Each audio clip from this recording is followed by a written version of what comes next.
Et salut tout le monde, j'espère que vous allez bien, aujourd'hui il fait beau et ça c'est cool. On s'en va dans le nord avec la voiture et on va retrouver Sarah qui sait à peu près tout faire. Mais aujourd'hui, elle va surtout nous parler du travail, du cuir. Vous êtes prêts? On y va, let's go!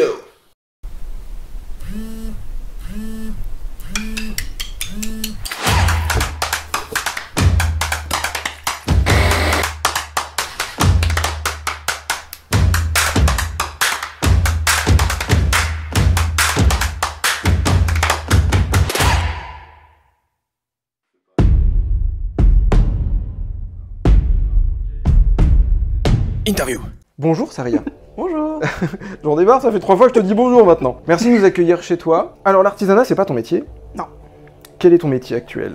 Je suis professeur d'art plastique. Professeur d'art plastique. J'imagine qu'il y a quand même un peu un lien entre Ah bah on reste sur de la création. Donc tu ressens dans ta vie ce besoin de créer tout le temps? Oui, beaucoup de créations diverses et variées. J'aime bien toucher un petit peu à tout, donc c'est pour ça que je m'éparpille un peu. Est-ce que tu as déjà pensé à faire de ces pratiques artisanales une pratique professionnelle? Peut-être qu'il y a un projet en cours d'une création d'une boutique Etsy, notamment de manière générale autour des bijoux. Ok. Depuis combien de temps penses-tu que tu travailles le cuir? Je crois que la première fois que j'ai vraiment travaillé le cuir, je dirais que c'était en licence. Donc ça doit être un petit peu déjà. Ouais, une petite dizaine d'années du coup. Ouais. Mais avant de travailler le cuir, j'ai beaucoup travaillé avec le simili-cuir, notamment pour les costumes et notamment pour les cosplays. Enfin moi ça me stresse moins de travailler le simili-cuir que le cuir classique. Ah oui, ce que tu veux dire c'est que tu ressens une certaine pression quand tu bosses sur du cuir. Oui, parce que j'ai toujours peur de gâcher. Découverte. Dans l'idée, on avait dit que c'était un bracelet, c'est ça? Oui madame. Première étape, on va choisir le cuir. C'est du bon cuir. C'est du bon vrai cuir. Donc, en fait, on va choisir. Donc, on a ce cuir-là, ce que j'ai utilisé pour le bijou. Donc, on est sur une vieille ceinture. Le fameux sac que j'ai récupéré de ta chérie, mais j'ai peur que ce soit trop fin. C'est trop brun en plus. Choisis ce qui te plaît. On peut mélanger plusieurs cuirs. Non, moi je pense qu'on va prendre celle-là. J'aime bien en plus les cuirs un peu vifs, je trouve ça. Donc, ça, on vire. Et du coup, le fait que tu aies pris celui-là, déjà, ça facilite aussi la chose. C'est que le cuir, comme c'est une vieille ceinture, il est déjà travaillé. Donc, le principe, c'est que comme c'est de la récup, là, tu vois qu'elle est un petit peu abîmée. Il y a des endroits qui sont plus ou moins en bon état. On va essayer de se prendre un endroit en bon état. Et vu qu'on a sélectionné ça, et va falloir définir quelle attache tu veux. Donc, soit on fait une petite boucle comme ça, dans ce style-là. Ouais. Soit on fait des petits pignons comme ça, qui s'appellent apparemment des boutons de colle à vis. Des boutons de colle à vis. Non, je pense que le mieux c'est de partir sur un bouton de colle à vis. Et bien là, du coup, c'est l'interview. Est-ce que tu aurais quelques créations à nous présenter? Alors ça, c'est un gant que j'ai fait pour l'archerie. Donc ça se met comme ça. C'était une pochette pour téléphone.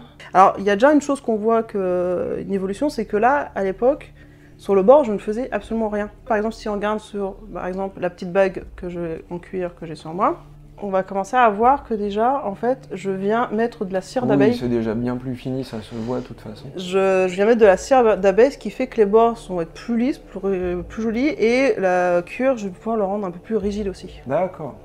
Très rapidement, c'est devenu, j'ai vu la possibilité pour faire des bijoux. Parce que j'aime bien les bijoux. J'ai cru comprendre. Et vous en aurez sur Etsy apparemment un jour, peut-être. Ah oui. Quand t'as présenté les trucs que t'avais fait, il y en a un que t'as pas présenté. Non. Saria et moi, nous connaissons maintenant depuis un sacré bout de temps. À tel point qu'elle a quand même fait mon bracelet de mariage. Que j'étais extrêmement honorée que tu me demandes d'ailleurs. Non, c'est l'inverse. C'est moi qui étais heureux de te demander de me faire ça. Je voulais pas de bague aux doigts parce que j'ai des tout petits doigts et ça me va pas les bagues. Donc je voulais un truc dans un bracelet. Et là maintenant il a une jolie patine, je sais pas si on va bien le voir, mais le cuir a patiné un petit peu et il est devenu rouge et je trouve ça super beau. Mais c'est un peu ça aussi qui est cool avec le cuir, c'est que comme c'est une matière naturelle, elle se patine, elle change avec le temps. C'est ça. Il y a de la même manière ma petite bague que j'ai fait en cuir, elle est beaucoup plus belle depuis que je l'ai portée. Des coups vertes. Ce que tu peux faire déjà en attendant, c'est mesurer la taille de ton poignet. Bah, si je suis un peu serré, je suis à un peu moins de 18. Si je lâche un peu, on arrive à 18,5. Oh, encore un bracelet en cuir. Décidément, c'est la maison du cuir. Cuir moustache. Là, on va pas s'emmerder. On a une bande qui est déjà existante. Donc, on va mesurer combien elle fait. Ok. Donc là, ça fait à peu près 4 cm. Donc, ton bracelet... Quoi? Mais t'es nul en mesurage, attends. Ça fait 3,5 là. Mais je vois pas d'où je suis, moi. Oh bah, vu de cul, ça fait environ 8 cm. La longueur, du coup, ce sera ton tour de poignet. Donc, 18 plus, on va se laisser une petite marge par exemple. Ouais, toi, il y avait quoi, 1,5 cm de plus? On rajoute peut-être 2 cm. Ouais, c'est ça. Et on aura besoin d'une deuxième bande, qui sera du coup le deuxième parti qu'on vient de remettre par-dessus. Ça, tu fais quoi? Tu fais un tiers ou... Alors pour le coup, c'est vraiment en fonction de ce que tu veux visuellement. On va sélectionner une partie qui est pas trop moche. Ça avait l'air assez joli par là. Donc ouais, par ici. Donc tu me traces 2 traits verticaux. Ouh là là! Alors oui, donc je reprécise, c'est des ciseaux à couture que j'ai sacrifiés pour le cuir. Mais rassurez-vous... J'en ai d'autres pour la couture. Parce que les ciseaux à couture, qu'est-ce que ça coupe bien. C'est vrai que pour couper ça, ouais, faut quand même y aller. Hein. Prendre un peu de marge parce que l'autre jette un peu loin. C'est pas très grave au pire. Écoute, moi, je veux qu'on fasse les choses bien. I-N-T-R-V-E-W.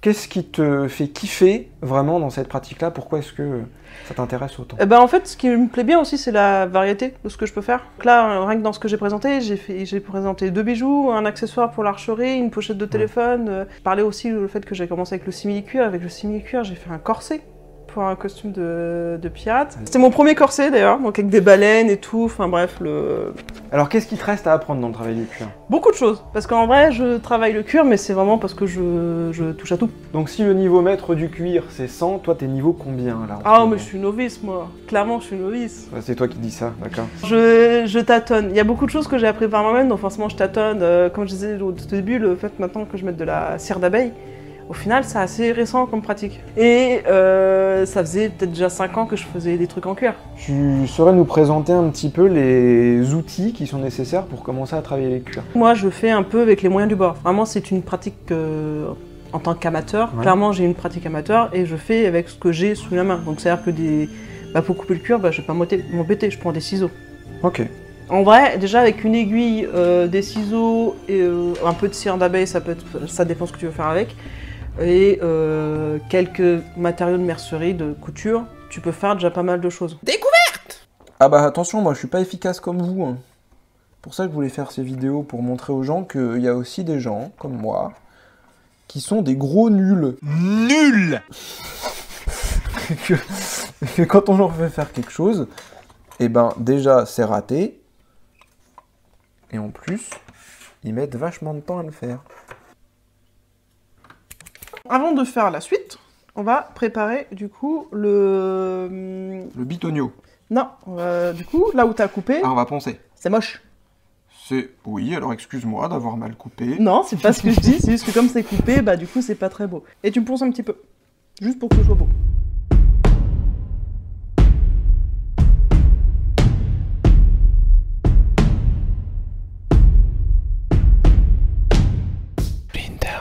Tu dessines un peu tes projets avant de les faire? Je les dessine toujours avant. Ouais. C'est-à-dire que là, je dessine des choses avant, donc c'est-à-dire que je vais dessiner, je fais un croquis avant de ce que je veux faire.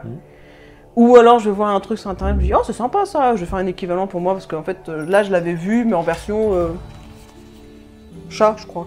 Ok. Sauf que moi c'est les lapins que je voulais. Je voulais des lapins. Moi je voulais un lapin, donc forcément j'ai adapté. De quelle couleur est votre découpe?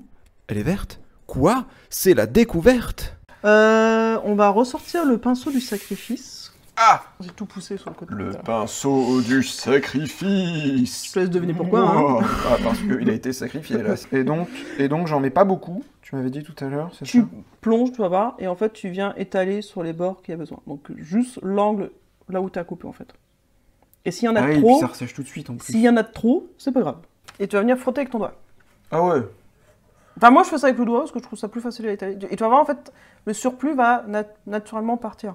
Vraiment tu frottes. Tu peux y aller quand même un peu en bourrin. Hein. Ah oui, pour étaler plus. T'étales plus et en fait ça va là où ça va commencer à donner une forme un petit peu arrondie. Alors, si on parle un petit peu des gens qui veulent justement se mettre au travail du cuir, qu'est-ce que tu penses qu'ils... Alors, du coup, en termes de matériaux, des ciseaux et... un bout de cuir ou de simili-cuir. En plus, maintenant, on trouve des morceaux de cuir de plus ou moins bonne qualité, mais on en trouve des fois de temps en temps dans les magasins de loisirs créatifs. Et en plus, maintenant, on trouve des nouveaux matériaux qui rappellent le cuir, mais qui sont pas vraiment du cuir, donc il y a moyen de travailler ça. Alors, j'imagine que le simili-cuir, par exemple, ça s'achète au mètre. Ouais. Qu'est-ce que ça coûte à peu près au mètre? Alors, dans ma fameuse boutique qui était trop bien, celui-là, c'était du... Je crois que c'était 1,40 m de large, D'accord. de base. Ouais. Et t'achètes ça au mètre, par exemple, ou 50 cm, enfin, tu prends la quantité que tu veux. Et je crois que c'était 9,50 le mètre. En termes de matériaux, là, il y a 1 mètre de simili-cuir. Mais en termes de quantité de matériaux de cuir, enfin, de simili, je pense que pour 10 €, il y a ce qu'il faut, largement. Après, par contre, il va falloir rajouter les œillets, le fil. Donc toi, ça t'a peut-être coûté quoi, 15-20 €? Je dirais 20 € peut-être. Ouais. Surtout qu'en fait, là, c'est un corset que j'ai adapté à mes mesures. Donc c'est-à-dire qu'il est vraiment fait pour ma taille. C'est-à-dire que j'ai fait des calculs de maths incroyables pour faire cette chose, mais il est vraiment adapté, il me va parfaitement. Hey, est-ce que toi aussi tu voudrais participer à l'une de mes vidéos? Que tu sois artiste, artisan, sportif, pratiquant de n'importe quelle discipline, professionnelle ou amateur, n'hésite pas à me contacter à l'adresse qui s'affiche ici. Si tu habites dans le nord de la France, ça m'intéresse particulièrement, on pourra peut-être faire quelque chose ensemble. À bientôt. Découverte. Allez, allume-moi ça.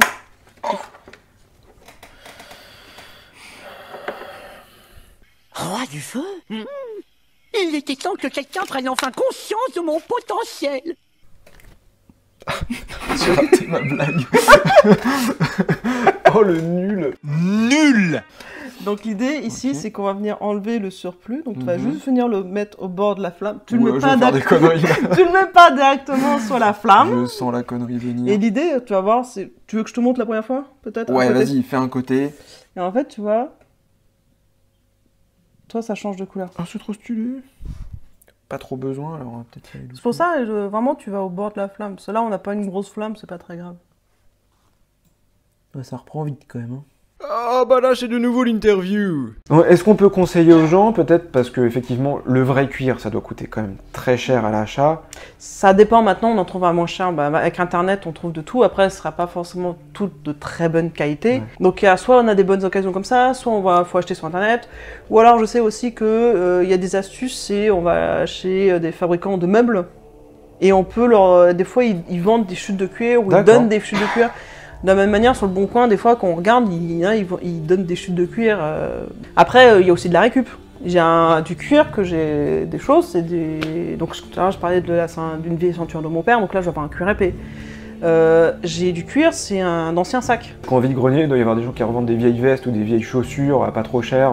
Donc en gros, on achète quasiment pas de cuir neuf, c'est beaucoup de récup, beaucoup... Bah moi perso c'est beaucoup de récup parce Ouais. qu'en fait c'est pas mon métier, donc en fait Bien sûr. je m'amuse avec ça. Après si ça veut devenir C'est aussi plus professionnel, écologique. oui voilà, il y a aussi le côté écologique, c'est économique, écologique.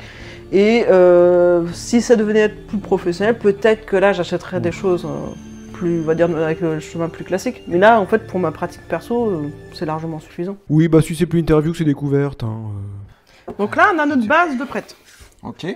Donc maintenant, on va venir préparer la partie comme ça. Donc l'idée c'est qu'on va faire du coup, là il faut cette longueur là, minimum, plus, Tu laisses quoi, 3-4 cm? voire même, toi l'idée, donc là c'est 20 cm, Parce que moi ça me saoule quand c'est trop long. on peut rajouter, au pire je te propose on rajoute 4 cm. Elle est belle en plus. Ah oui. Sponsor. Ah oui. Alors, n'hésitez pas à appeler cet produit pétrolier à 40 ans. Pas ouf comme règle, mais, Non, mais qu'est-ce qu'elle est pratique. Elle est collector par contre. J'ai la méga dalle. Je signale à monsieur Astérix que j'ai faim, donc je m'occupe pour oublier ma faim. Interview. Est-ce que tu aurais des conseils pour les gens qui voudraient se lancer dans le travail du cuir? Sur internet, il y a plein de patrons. Maintenant, vu que tout le monde peut poster des patrons, alors pour ça, moi, Pinterest, c'est un peu le mal. Bah, encore une fois, ça, à la base, c'est un patron que j'ai adapté. Alors, donc on l'a dit, tu travailles avec du vrai cuir, tu travailles avec du faux cuir. Je voulais te demander si tu connaissais, parce que j'ai vu ça, le cuir vegan. Oui, alors justement, il y a du cuir vegan maintenant qui est sorti. Mais il existe du cuir vegan d'un peu tout, et notamment... Alors, c'est parce que j'ai pas compris. C'est quoi le cuir vegan? En fait, par exemple, il y a du cuir, ça me fait extrêmement rire, il y a du cuir en champignons. Ah d'accord. Des champignons de Paris, tu vois? Oui. Eh ben, tu prends la petite peau qui est sur le dessus du dessus des champignons de Paris, Ouais. Et en fait, tu peux les si j'ai bien compris, parce que pareil, j'ai vu ça, j'ai fait quoi? Et en fait, tu assembles et en fait, tu viens tanner ta peau de végétaux et tu peux faire du cuir. Mais de la même manière, j'ai vu qu'il y avait aussi du cuir de cactus. Dans ce qu'on peut avoir comme matériau qui peut se travailler comme le cuir, mais qui n'est pas du cuir, il y a le liège aussi. Oui, exact, c'est très beau d'ailleurs. Découverte. Non, mais est-ce que je peux avoir settle 40 ans wanadoo.fr s'il te plaît? Soit ciseaux, si t'es capable de suivre la ligne. Non.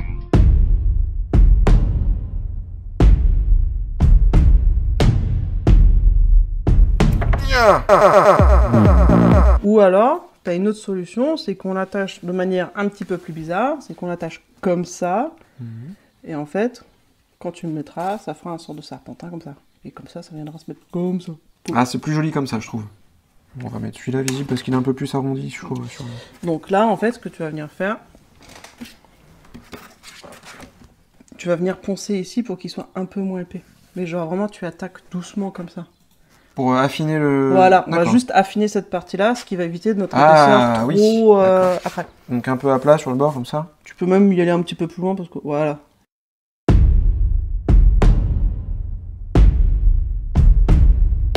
La oulala, ah bah non, c'est l'interview. Alors on essaie de parler un peu d'écologie à chaque fois. J'avoue que je ne connais pas bien quels sont les différents combats qui sont menés vis-à-vis du travail du cuir. J'imagine que ça doit exister des endroits où on tue des bêtes juste pour leur peau. Ça doit encore exister, certainement. Bah...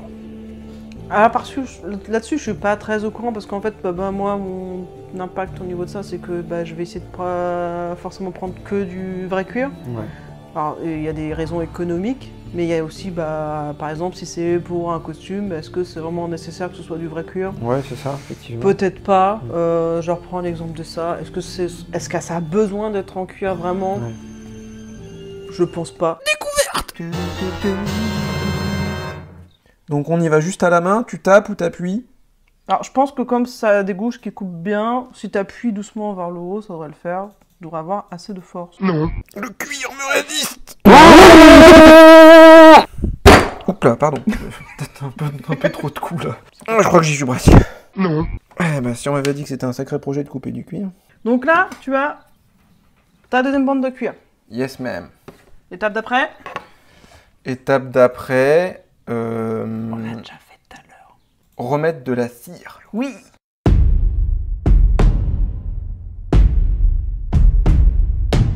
On va sortir un nouvel outil. Tiens, fais-moi un tolo. On finit par rentrer. Et on va sortir encore un nouvel outil. C'est de la fonte. Et Eh ça ben, fait écoutez. une très bonne enclume. Donc c'est plutôt des petits coups, j'imagine qu'on n'y va pas comme un sagouin. Oui, tu commences par taper un petit coup pour voir où est-ce que ça donne.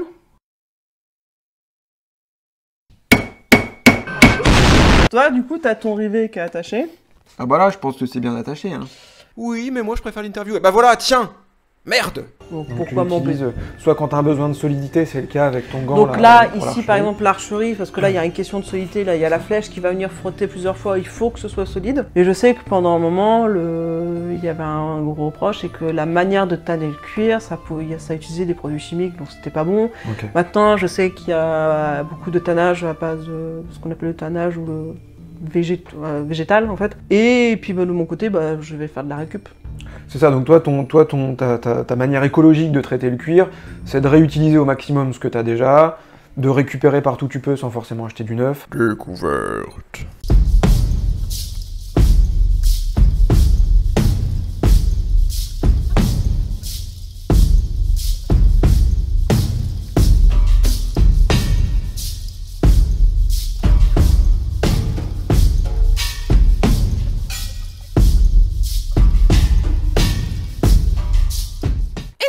Alors, toute dernière question, Saria, c'est la question de l'émission. Est-ce que tu peux nous apprendre quelque chose que presque personne ne sait? Il y a des araignées où leurs appareils reproducteurs est au niveau de leur bouche, donc ça fait des petites antennes au niveau de leur bouche qui se trouvent Est-ce là. que c'est un peu comme le testigle dans Men in Black? Je sais plus. Découverte. Donc, Tu as fait un trou. I did the truth. Rivet. Donc encore une fois, le principe, C'est le petit en ça dessous. va le dessous. Ah oui, là c'est une vis. Ouais. Et là on est sur une fin de projet là, C'est fini. en fait. Ouais. Il est très simple, mais ça marche. On a trop bien bossé ou quoi là? Nice. Bon, et ben voilà qu'on a terminé ce petit travail. Franchement, c'est vraiment cool. Cool. Là, on a quelque chose de vraiment médiéval, quoi. Tu vois, c'est... Ah bah là, oui, on est vraiment sur C'est- l'esprit médiéval dans le style. Puis on est vraiment sur quelque chose d'assez simple. ta mort. Bon, et ben en tout cas, merci beaucoup. Mais de rien. J'espère que t'as apprécié de faire cette vidéo. Oui. Moi, beaucoup. Est-ce qu'on peut te retrouver sur les réseaux sociaux, Saria?